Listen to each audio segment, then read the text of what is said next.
Hi guys, Geoffrey here. In this video, I want to show you the root cause behind every single relationship issue and why people get divorces, why people break up, why relationships end. And I want to show you also here how your situation, your case is never unique. No one's case is unique. And be sure to stick around to the very end of this video because I really want you to understand this. I get a lot of comments from people saying like, what if this is the case? What if this is my case? What if? It doesn't matter what if. Whatever you're facing right now, no matter how dire you think it is, if you fix this one root, it will fix everything in your relationship. So I want to show you what that one root is, and I want you to understand a next path forward for yourself.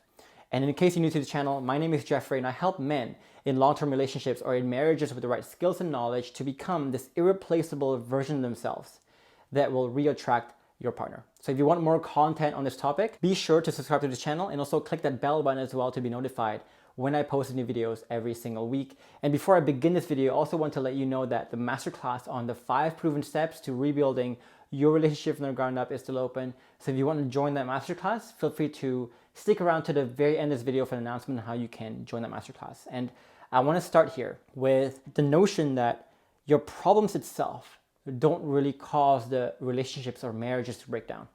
So people often say, for example, that it's communication issues and arguments that makes relationships break down.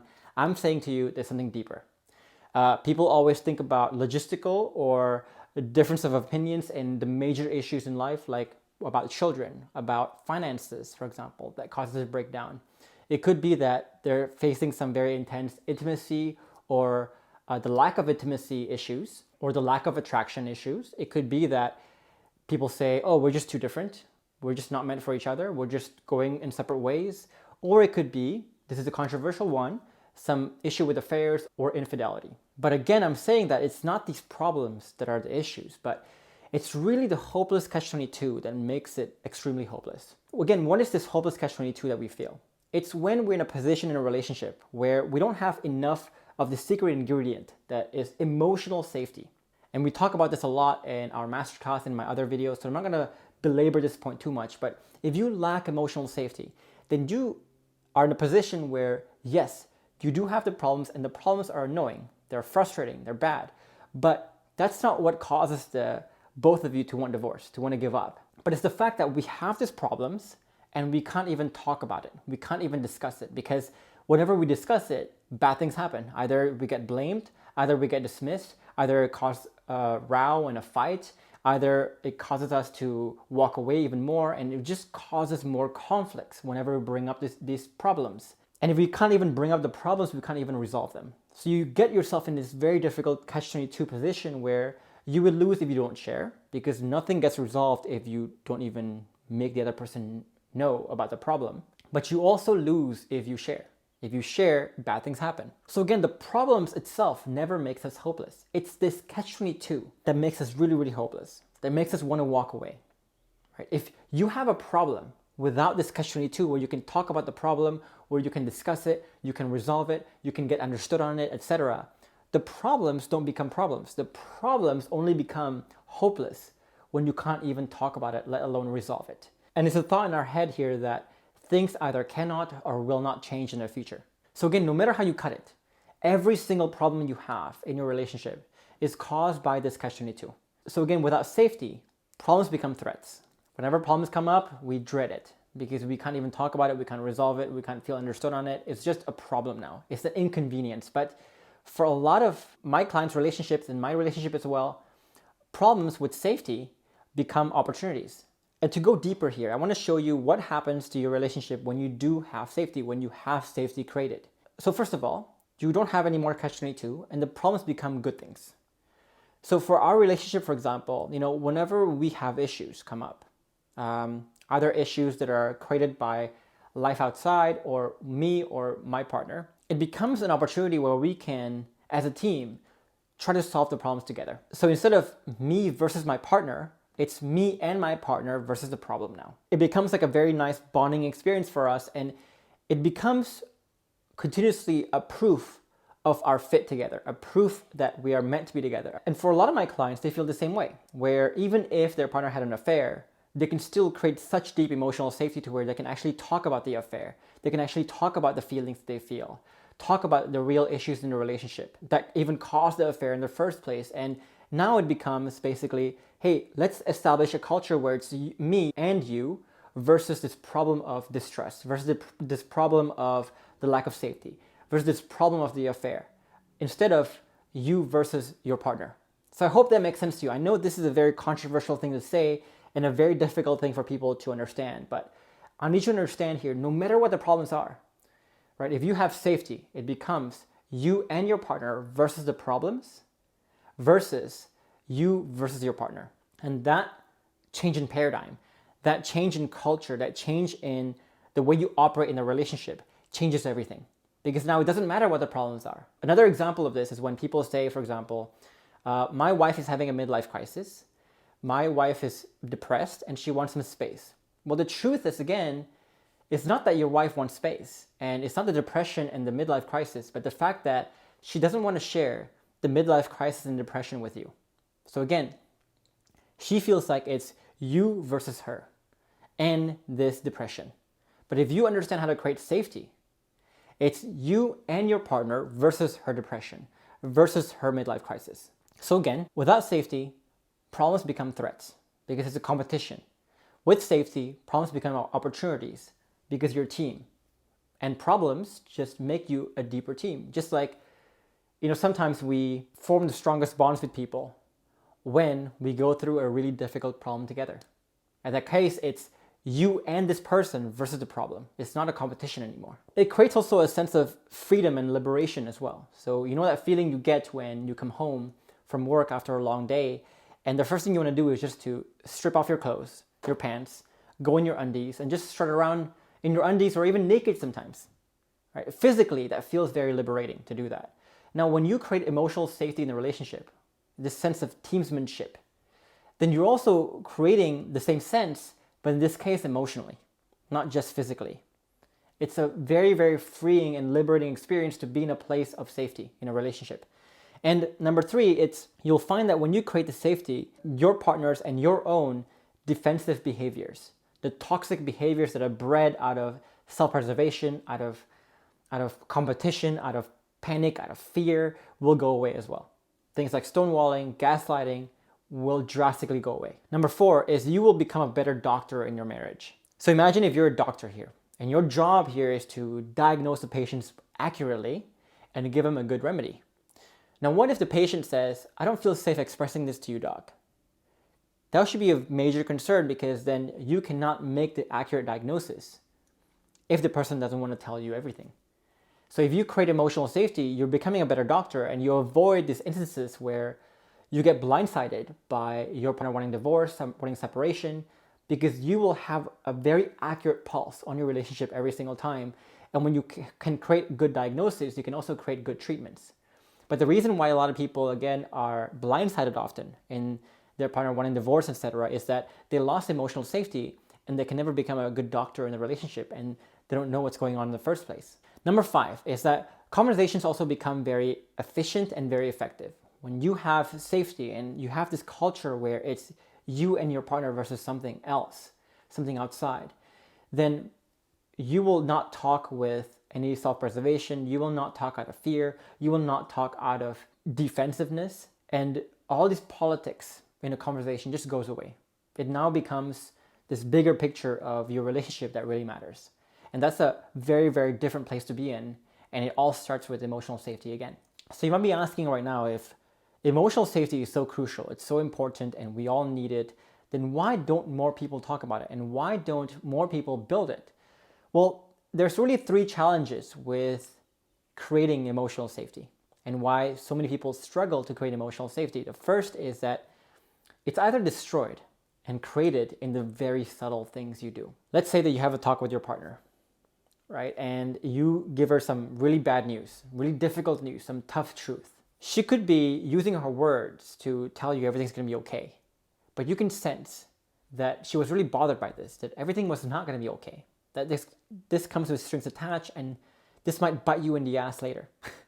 And this signal she's giving could be from her tone, could be from her micro expressions, the overall vibe that is unexplainable to you. The subtle things that are happening, the subtle things that are intangible, that are beneath the level of consciousness, the subtle micro expressions, microtones, actually determine whether you feel safe or not more than the words she says. Because we all know here that the obvious things that people do can be easily faked, but sometimes the subtle things that people do are what really tells the full story. So we can be blatantly trying to create safety, but again, we either create or destroy safety, not through obvious things we do, but the subtle things we do. And the subtle things, the hard part about them is that it goes beyond just knowing scripts and lines here and there. It needs to be a much deeper change for you to be able to create those subtle changes. And a lot of people are either not aware or do not want to do the work to actually create those subtle, deeper changes. And so even though they're getting the obvious things right, the subtle things are always going to be killing safety in the relationship. And the worst part is that as you're killing the safety in a very subconscious way, you will never know about it, because the very principle, the very nature of the lack of safety is that your partner will never tell you about the lack of safety because there is a lack of safety. So this is also why most people never really catch how much lack of safety they have, or never really realize how much lack of safety they have until I tell them, until they join the program and they realize, oh crap, I'm missing a lot more safety than I thought. And if you can never realize how much safety you're destroying and all the subtle things you're doing to destroy safety, then you can never really fix it. You can't fix something you're not aware of. And the third reason why it's so hard to create safety here is because it's built or destroyed through paradoxes. There's a lot of paradoxes here that is really difficult for our minds to wrap around. But if we want to understand how to create safety, we have to wrap our minds around this properly.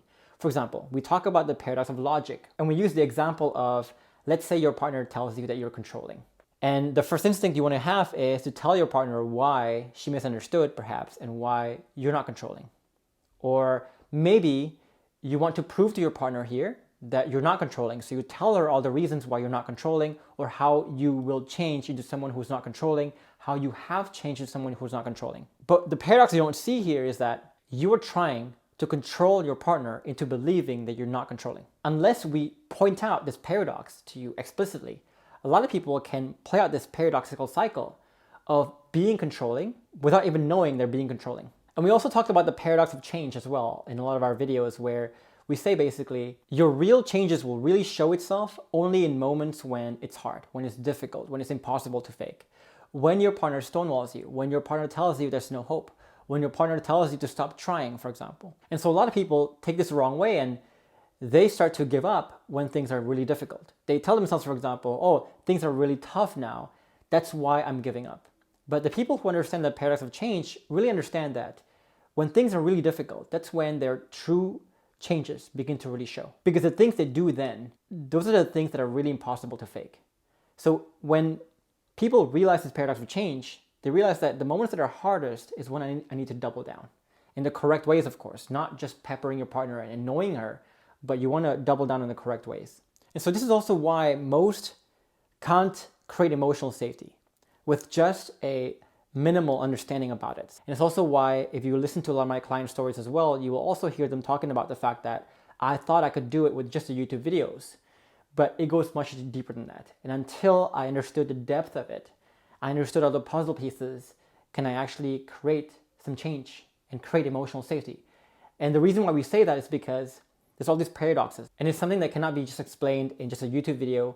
It requires an explanation with more complexity, with more time, etc. But no matter what, if you want to create safety, first is, of course, you need to master how to dance in conversations, knowing what to do, what to say. But the difference here is that for a lot of people, this is the only thing they care about. But for you, I want you to understand that this is only less than 5% of what it really takes to change in a proper way to create emotional safety. Underneath that, you have to interpret the world from a very different paradigm, from a much healthier paradigm.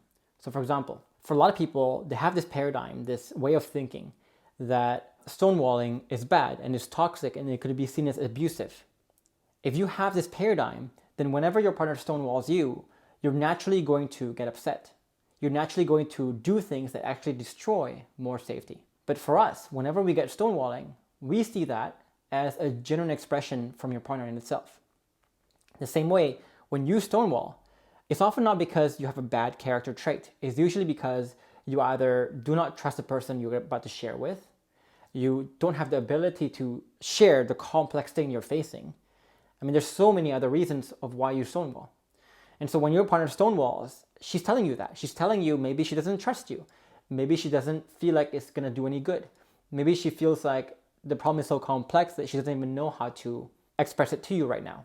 And so whenever my clients get stonewalled, they say, hey, I understand it could be really complex. I understand that it could be very difficult to express something very deep and something very dark to me, given how I've acted in the past. I just want you to know that this right here, you shutting down, is actually a good thing for me to know. It's an honest expression, so I want to thank you for that.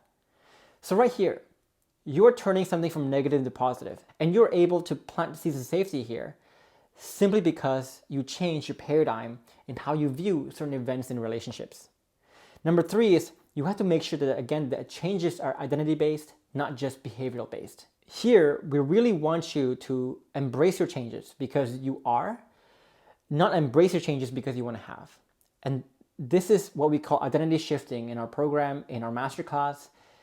And this is key to you being consistent. This is key to you being genuine, because you do things because you want to do it, not because you want to have something out of it. And this will change your subtle micro expressions, microtones in such a massive degree to where everything you do will seem a lot more powerful, a lot more genuine as well. And the 4th thing you need to focus on is really growing self-esteem and understanding that the root of all toxic behaviors in relationships is due to a lack of self-esteem. And I'm not gonna go too much into what self-esteem is because I've talked about it in another video before. But here, if you get self-esteem, you get to this place of wanting and not needing. So a lot of people ask me, for example, well, if I'm creating emotional safety for my partner, then what about the safety she's creating for me? Well, if you actually grow your self-esteem, if you actually grow your mindsets and your frameworks, you will find that you don't need safety from your partner, that you still want safety, but you don't need it. And so you're sourcing the safety that you need from your own self. And when you can source it from your own self, you can now focus on creating safety for other people without getting something in return. And that comes from a much more powerful place where if you look at any leaders, to be a good leader, you cannot need. A leader can never say, for example, well, what about the thing that my employees are giving me, right? Once they think that, they don't become a good leader.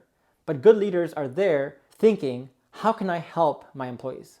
How can I help provide safety, provide the tools that my employees need to thrive? And so if you are coming from this place of need because you haven't grown your self-esteem, then you can never come from the place of leadership. But if you understand how to source everything from within, where you don't need something from your partner anymore, you are there ready to give.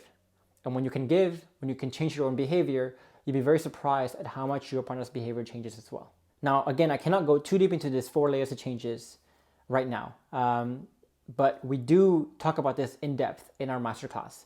And so if you want to see just how impactful it is when you can master these 4 layers of changes, I want you to look at my client stories who have probably started out in worse or more dire situations than you are right now, and who have experienced massive success despite being in very dire situations. So look at their stories, and if you want to understand these 4 layers of processes a lot better, then you can join me in my masterclass on the 5 proven steps to rebuilding your relationship from the ground up. In that masterclass, I'll show you the exact process that all my clients have used to really gain massive success despite being in very bad situations.